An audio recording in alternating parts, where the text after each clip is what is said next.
Hey, it's Scott McFarlane. Got some breaking news on this Friday. James Comey, the former FBI director, has filed another motion to dismiss his case. This time, this motion references the controversial issues with the grand jury back in September in Alexandria, Virginia, when this case was first charged. One of the headers of this lengthy motion by James Comey at the end of business on Friday says the indictment should be dismissed with prejudice based on misconduct before the grand jury, referencing this issue of whether the entire grand jury saw the final charging document in the case, the operative charging instrument, the one currently being used to charge him. You'll recall there was this issue where the U.S. Attorney, Lindsay Halligan, adjusted the charging document, removing one of the initial charges they presented to reflect just two remaining charges, but showed it only to the leadership of the grand jury, not the entire grand jury. James Comey is seizing on that sequence of events and those allegations in this motion to dismiss, saying the government has now offered conflicting accounts,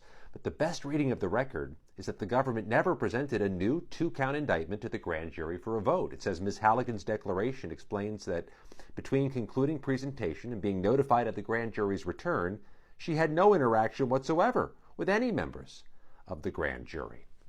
This is the latest motion to dismiss this case by Comey. He's already argued that there is a literal truth as a defense in this false statements case, saying the government is trying to charge him with false statements for something that is literally true. He has sought to have the case dismissed for vindictive, selective political prosecution. They made that argument Wednesday in court. And then, as we wait for that judge's decision on that matter, he made a different argument to a different federal judge, saying that there was an unlawful appointment of the U.S. Attorney herself, Lindsay Halligan, an argument he made in conjunction with Letitia James, the New York Attorney General, making the same argument to get her case dismissed, the case brought by Halligan in Norfolk. This is the latest effort by the James Comey defense team to get this landmark case kicked.